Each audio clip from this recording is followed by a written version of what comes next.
Key, why you start getting on your grind yet? Oh, you afraid of fella? That's what it is? That's a great question. Alright, G, we gonna talk about it.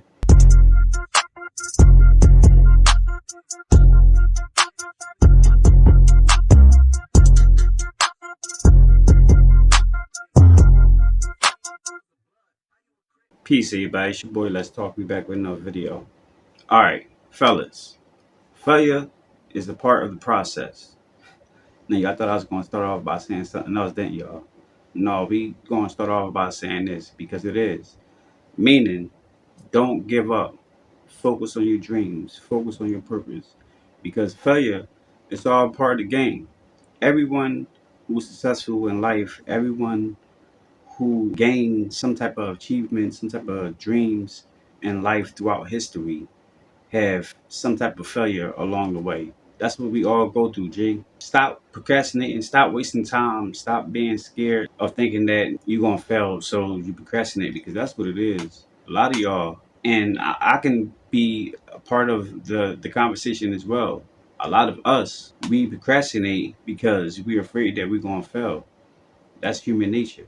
But I'm gonna tell you like this though: if you step forward and go ahead, then you that much further ahead of the game because most people don't even do that. Most people let their thoughts just hinder them from even trying. So if you're someone who is afraid to fail, but you try anyway, then you that much farther to succeed. G, stop procrastinating. Now, a lot of guys they'll say, "Oh, I don't want to do this. I don't want to do that because of failure."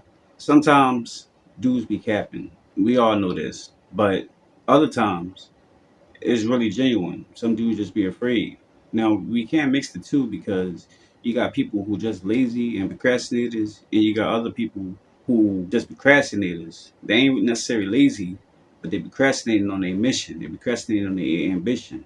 And I'm trying to tell y'all gotta separate yourselves because if you someone who's not necessarily lazy, but you just afraid to go forward on your hopes and dreams, then eventually you would become lazy because at the end of the day, you're not really going to do what you want to do.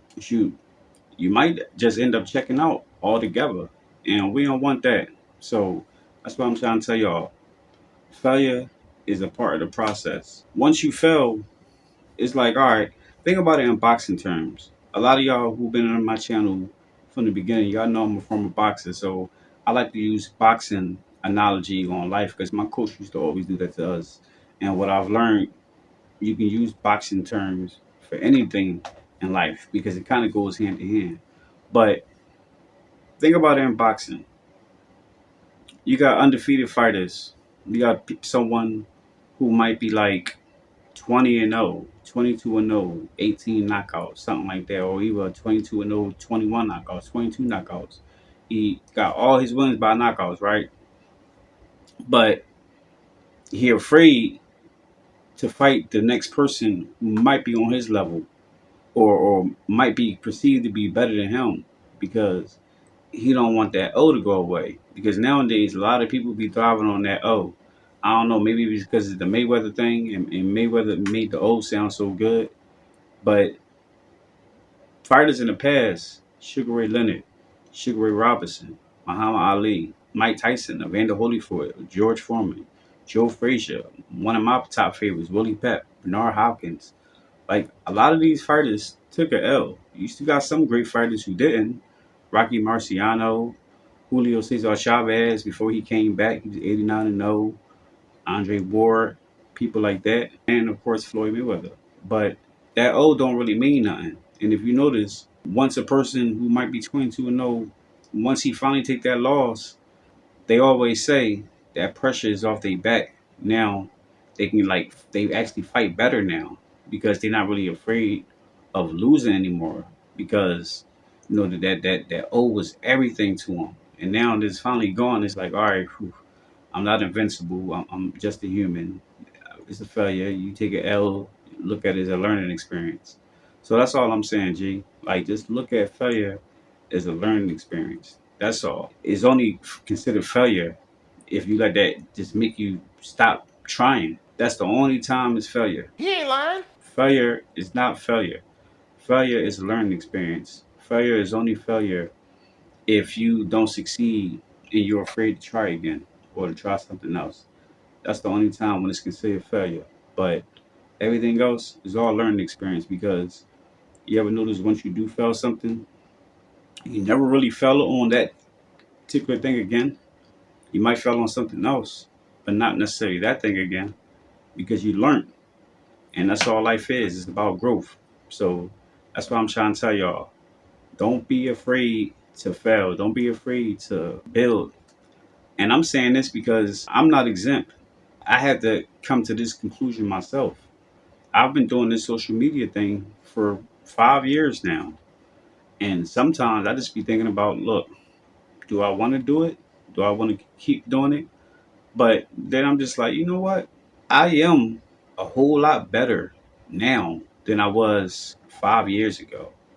And, depending on which platform that's watching this right now, you take it with a grain of salt because it's like I'm on YouTube, I'm on Facebook, I'm on TikTok and Instagram and everything. I'm monetized on a few platforms. I'm not monetized on a few platforms.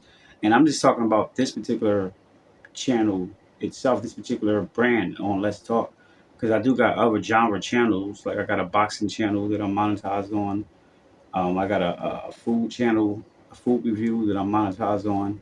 I don't really do much on that video because I do other stuff, but you get what I'm trying to say? So I'm bringing all that to say is there was a point where I wasn't even monetized doing this stuff, and now I am. Now that's not to say that I'm like real big or anything like that, but the point G is where I'm at now is a lot better than it was back in 2020 when I started this stuff. And then I look at it like, all right, another 5 years, where would I be? Another 5 years from that, so forth and so on. And then other things that I'm doing outside of social media. Like I used to be 300 pounds. Roughly. I say 300 pounds because it was close. I was 282. But yeah, I was damn near 300 pounds about 15 years ago. I'm walking around right now 160.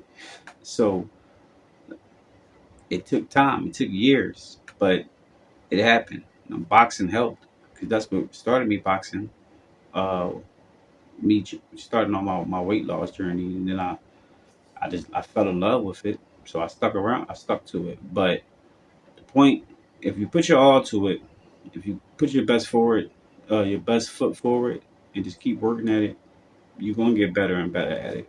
So in those terms, it's not an L, it's a win. So that's how I see it. But it is what it is. Let me know what y'all think. Drop your comments down below. Make sure you hit the like, subscribe, hit the bell. I'll see y'all next one. Peace.